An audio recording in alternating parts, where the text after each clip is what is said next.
नमस्कार, मैं आचार्य अनुपम जली। मिथुन राशि वाले लोगों के लिए आगामी सप्ताह अर्थात 17 अगस्त से 23 अगस्त के बीच में ग्रहों का आपके जीवन पे प्रभाव और उसके समाधान की बात करेंगे। शुरुआत चंद्रमा से करेंगे और चंद्रमा की इस हफ्ते शुरुआत आपकी राशि से चौथी राशि से होकर मतलब कन्या राशि से लेके धनु राशि आपकी राशि से सप्तम तक जाएगा चंद्रमा। और जैसा मैं बताता हूं कि सिर्फ चौथा चंद्रमा बुरा है, बाकी सारे चंद्रमा अच्छे हैं। तो चौथा चंद्रमा तो पहले दिन ही मतलब 17 तारीख को शाम 4:19 तक रहेगा। तो अगर आपकी उधेड़ गुण चिंताएं परेशानी जो है वो बस प्रथम दिन 4:19 तक है। पर उसके बाद जो पांचवा चंद्रमा है मतलब 17 तारीख की 4:19 के बाद पांचवें चंद्रमा में एक बात है। पांचवा घर होता है संतान का, पांचवा घर होता है शिक्षा का, पांचवा घर होता है प्रेम का, पांचवा घर होता है जुआ सट्टा लॉटरी शेयर्स का। तो बहुत सारे एरियाज पांचवे में आते हैं, मैंने कुछ लिमिटेड एरियाज बताए हैं जीवन के जो हम रेगुलर बातें करते हैं। इवन पांचवा घर इन सब चीज सांसारिक चीजों के अलावा रिलेशनशिप के अलावा हम ईश्वर प्राप्ति का भी होता है, मतलब हम अपने देवता से जुड़ने का भी होता है। तो जब जिस घर से इतनी चीजें देखी जाती हैं, जब चंद्रमा पांचवें घर में आता है तो उसकी चिंताएं देता है। चिंताओं का मतलब यहाँ पर दो प्रकार का होता है। एक तो होता है कि आप परेशान हो रहे हो और एक हो रहा है आप चिंतन कर रहे हो। चिंतन का मतलब अगर आपकी कोई प्रॉब्लम है तो हम उसका सॉल्यूशन भी ढूंढ रहे हैं। पर इस हफ्ते चिंताएं नहीं है, चिंताओं के साथ परेशानी भी है। परेशानी क्यों है? क्योंकि इस समय आसमान में शुक्र नीच का है जो मिथुन राशि से पांचवी राशि का स्वामी है। तो पांचवी राशि का स्वामी शुक्र अपनी राशि से 12वीं राशि यहाँ पर नीच का हो रहा है। और इसलिए क्योंकि ये नीच का हो रहा है तो कहीं ना कहीं चिंता का कारण है। जब राशि से 12वां ग्रह हो तब भी चिंता देता है, नीच का है तब तो जरूर ज्यादा चिंता देगा।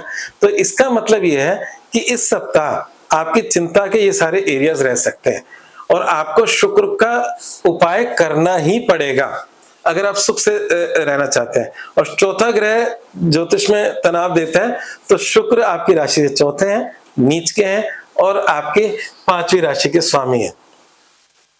तो फिर मैं वापस रिपीट कर दूं फटाफट। संतान, शिक्षा, प्रेम, आपका शेयर मार्केट और आपकी पूजा पाठ, ये सारे एरियाज हैं जिसमें कोई ना कोई डिस्टरबेंस आप फील कर सकते हो। और शरीर के अंगों में ये आपका पांचवा घर पेट है, तो पेट संबंधी समस्या है और शुक्र बैठा है आपके सीने में।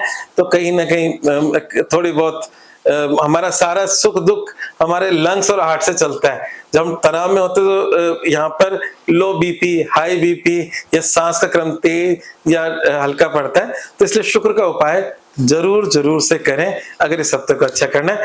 बाकी चंद्रमा शेष सप्ताह बहुत ही अच्छा है।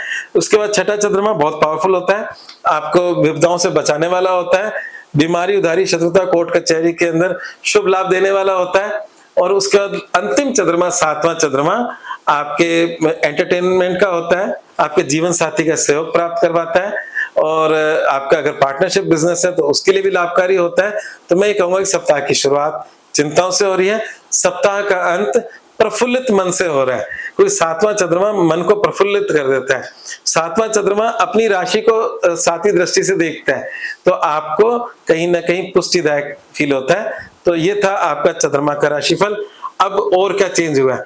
चेंज हुआ है बहुत ही एक अच्छा ग्रह जो आपको बहुत लाभ देने वाला है, वो है सूर्य का चेंज। सूर्य पहले आपकी राशि से द्वितीय राशि में बैठे थे, बृहस्पति के साथ बैठे थे, बृहस्पति को अस्त भी कर रखा था, वो अस्तंगत खत्म हुआ तो आपका बड़े कई ब्लॉकेजेस खत्म हो गए। करियर को बृहस्पति देख रहा था, करियर का स्वामी है, उच्च का है और आपके वैवाहिक जीवन का स्वामी है, उच्च का है, इस समय फैमिली में है, धन के अंदर है।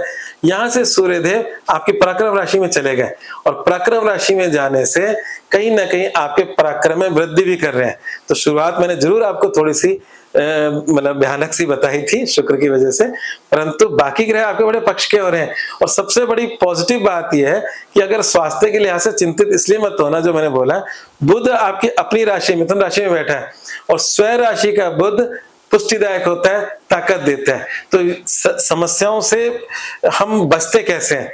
अपनी विल पावर से। तो आपकी राशि में बैठा बुध आपको विल पावर भी दे रहा है। तो मैंने कई बार होता है ना कि बुरी सूचना पहले और अच्छी सूचना बाद में, तो इस बार मैंने कुछ ऐसा ही किया।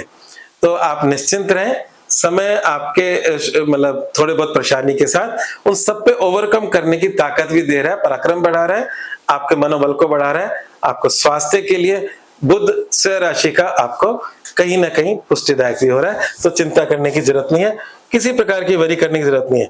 अब इसके अंदर दूसरी चीज जो है, मंगल आपकी राशि में विराजमान है। मंगल यहाँ बुध मिथुन राशि में कोई खास अच्छा नहीं होता, मतलब शत्रु ग्रह माना जाता है। मंगल बुध को लाइक नहीं करता, बुध के लिए मंगल सन है।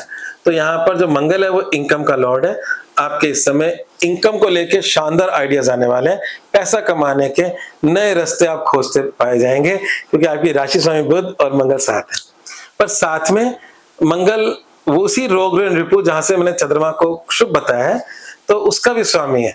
तो आपकी राशि में बैठा मंगल क्रोध बढ़ा सकता है, तो उस क्रोध पे आपको नियंत्रण करना होगा। और कहीं ना कहीं आपके रोग ऋण रिपु की चिंताएं, क्योंकि मंगल चंद्रमा तो क्षणिक है, आपको कुछ पॉजिटिव सूचना दे जाएगा, परंतु मंगल अभी बैठा है, पहले से बैठा है और अभी आगे बैठा रहेगा। तो कहीं ना कहीं ये आपका एक लाइफ का एक रीजन भी बन सकता है थोड़ा बहुत परेशानी का। तो मंगल का उपाय करें, शुक्र का उपाय करें, सब कुछ ठीक हो जाएगा। तो बात करते हैं मंगल और शुक्र के उपाय क्या है। मैंने दो ही उपाय लिखे हैं, ऊपर वाला मंगल का है, नीचे वाला शुक्र का है। मंगल का उपाय है मसूर की दाल का दान करना, और शुक्र का उपाय है माँ लक्ष्मी की पूजा करना।